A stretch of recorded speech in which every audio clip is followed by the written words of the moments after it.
A lot of people imagine that land buying procedures are the same, at least by regions or zones in Africa. Each country in East Africa has its own constitution and sets of laws that determine what processes one must follow to purchase land and acquire land legally. So very different. You have to be conversant with the legal structures, the constitutional requirements of the country you're dealing with. Now, we are specialists on Kenya, so I cannot speak too much on the other parts of Eastern Africa. I will tell you, for instance, in Tanzania, it's very different because most land is owned by the people of Tanzania through the government of Tanzania as a stakeholder. And as a foreigner, I cannot buy land in most parts of Tanzania.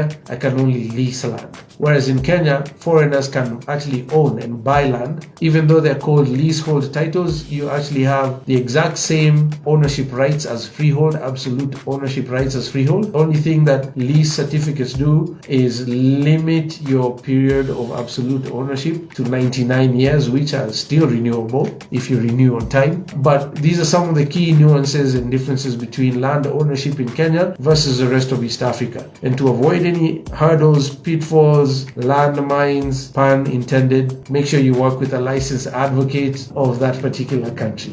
No shortcuts. Goshen.